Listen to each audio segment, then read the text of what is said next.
22 अप्रैल 2025 को 4 सोल्जर्स जम्मू कश्मीर में मौजूद पैसरन वैली में दाखिल होते हैं और वहां इंडिया के टूरिस्ट पर अटैक कर देते हैं। इस हमले में 26 लोग मर जाते हैं और 50 लोग जख्मी हो जाते हैं। इनमें 25 इंडियंस थे और एक नेपाली था। देखने में ये एक टारगेट अटैक नजर आता है क्योंकि वहां से जिंदा बच जाने वाले लोगों ने कहा कि उनसे नाम पूछा गया और मजहब पूछा गया। उन लोगों के मुताबिक अगर वो हिंदू था तो उसे मारा गया। उन लोगों ने ये भी कहा कि पैंट उतार कर भी चेक किया गया कि वो मुसलमान है या नहीं। अगर वो मुसलमान नहीं था तो उसे गोली मार देते। इस अटैक के बाद बहुत सारे मुल्कों ने इसकी मजम्मत की, जिसमें पाकिस्तान भी शामिल था। लेकिन फिर भी इस हमले का सारा इल्जाम इंडिया ने पाकिस्तान पर लगा दिया और पाकिस्तान ने इन सारे इल्जामात को बेबुनियाद करार दे दिया। लेकिन इंडिया ने पाकिस्तान की बात नहीं मानी, जिसके बाद इंडिया ने पाकिस्तान के वीजा पर पाबंदी लगा दी और जो पाकिस्तानी इंडिया में थे उनसे कहा गया कि वो 48 घंटों में इंडिया से चले जाएं। लैंड बॉर्डर्स की क्रॉसिंग को पूरी तरह से बंद कर दिया गया।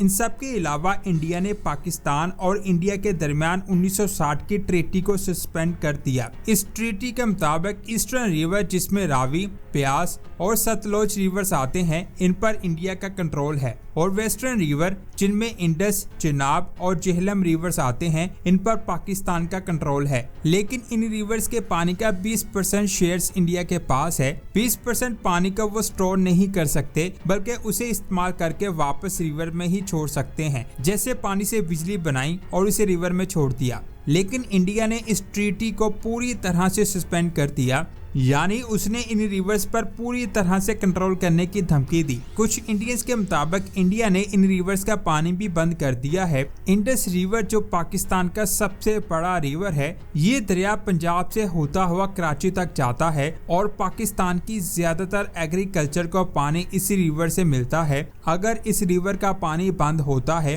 तो पाकिस्तान को इसका बहुत बड़ा नुकसान हो सकता है। इंडिया की धमकी के बाद पाकिस्तान हरकत में आया और हर एक ने इंडिया को वार्न किया कि अगर इंडिया ने ऐसा किया तो फिर जंग होगी। इन सब में एक वार्निंग ऐसी थी जिसने इंडिया की नींदें हराम कर दी। आप इस वीडियो को देखें। ये जो गोरी, शहीन, गजनवी, ये चौकों में सजाने के लिए नहीं हमने रखे हुए, ये हमने हिंदुस्तान के लिए रखे हैं बाबा। इसमें साफ साफ कहा जा रहा है कि अगर इंडिया ने रिवर्स के पानी को बंद करने के लिए कुछ भी किया तो पाकिस्तान न्यूक्लियर अटैक करेगा, जिसके बाद इंडियन मीडिया में सख्ता तारी हो गया। इसके अलावा 3 मई 2025 को पाकिस्तान ने एक मिसाइल का टेस्ट किया जिसकी रेंज 450 किलोमीटर थी। इस टेस्ट से साफ साफ पता चलता है कि पाकिस्तान इंडिया पर न्यूक्लियर अटैक करने के लिए बिल्कुल तैयार है। एक रिपोर्ट के मुताबिक पाकिस्तान के पास 130 से भी ज्यादा मिसाइल हैं। इनमें एक मिसाइल ऐसा है जिससे इंडिया बहुत ज्यादा खौफजदा है। इस मिसाइल का नाम बाबर क्रूज है। इसकी खास बात यह है कि ये किसी भी रडार से बचकर अपने टारगेट तक पहुंच जाता है, यानी नजरों में आए बगैर हिट हो जाता है। इसके अलावा ये लो एल्टीट्यूड में उड़ सकता है। इसीलिए बाबर क्रूज मिसाइल पाकिस्तान का पहला खतरनाक मिसाइल है जिससे इंडिया खौफजदा है। इसके बाद बात करते हैं अबाबिल मिसाइल की। जब इस मिसाइल को पहली बार टेस्ट किया गया तब ही इंडिया पाकिस्तान से खौफजदा हो गया था, क्योंकि ये पाकिस्तान का पहला ऐसा मिसाइल है जिसमें MIRV टेक्नोलॉजी का इस्तेमाल किया गया है। यानी एक ही मिसाइल से 5 मिसाइल निकलते हैं जो मुख्तलिफ लोकेशंस पर गिरकर एरिया को पूरी तरह से डैमेज कर देते हैं।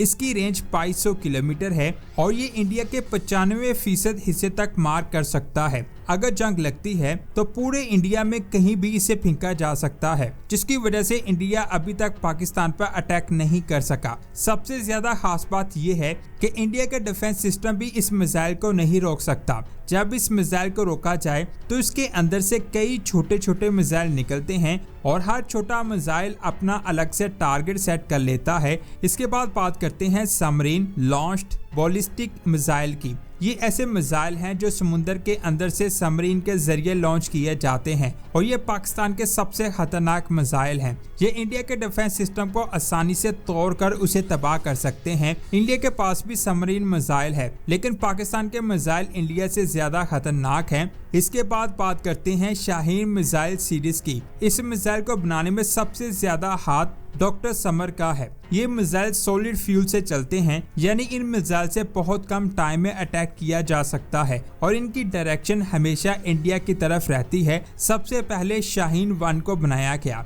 इसकी रेंज बहुत कम थी। उसके बाद शाहीन 2 को बनाया गया जिसकी रेंज 2400 किलोमीटर तक है। इसके बाद 2002 में शाहीन 3 बनाया गया जिसकी रेंज 4500 किलोमीटर तक बताई जाती है, यानी इसे इंडिया के किसी भी कोने में आसानी से फेंका जा सकता है। इनकी खास बात यह है कि इनके लॉन्चर्स को किसी भी जगह पर ले जाकर सेट किया जा सकता है। इसके बाद बात करते हैं तैमूर मिसाइल की। ये पाकिस्तान का सबसे ज्यादा खतरनाक मिसाइल प्रोजेक्ट है। इस मिसाइल को इमरान खान के दौर में 2018 में बनाना शुरू किया गया था। इस मिसाइल में MIRV टेक्नोलॉजी के साथ साथ AI का भी इस्तेमाल किया गया है। आप ये जानकर हैरान हो जाएंगे कि इस मिसाइल की रेंज 10,000 किलोमीटर तक है और इसे खुफिया जगह पर रखा गया है। इसकी रफ्तार आवाज की रफ्तार से 20 गुना ज्यादा है, यानी ये कुछ ही टाइम में इंडिया में बहुत ज्यादा तबाही मचाएगा। इसकी खास बात ये है कि ये अपने टारगेट को हर हाल में हिट करेगा।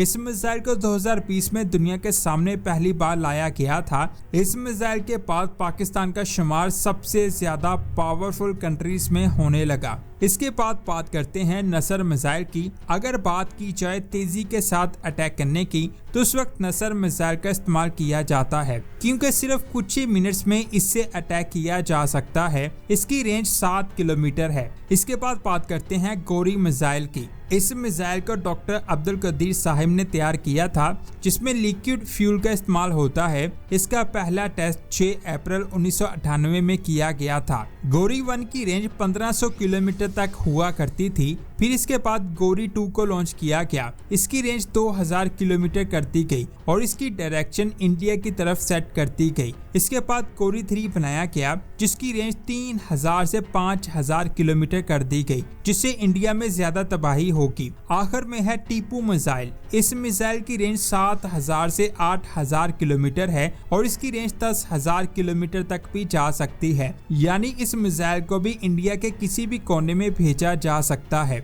पाकिस्तान में ऐसी टेक्नोलॉजी मौजूद है जिससे एक बड़े आजम से दूसरे बड़े आजम पर हमला किया जा सकता है। यही वजह है कि इन मिसाइलों से इंडिया पाकिस्तान पर डायरेक्ट हमला नहीं करता, इसीलिए वो कभी पानी बंद करने की धमकी देता है और कभी किसी और चीज की। आपका क्या कहना है नीचे कमेंट्स करके जरूर बताएं। वीडियो अच्छी लगी तो इस वीडियो को लाइक और शेयर लाजमी करें। मिलते हैं एक और शानदार वीडियो में। अपना बहुत सारा ख्याल रखें। अल्लाह हाफिज।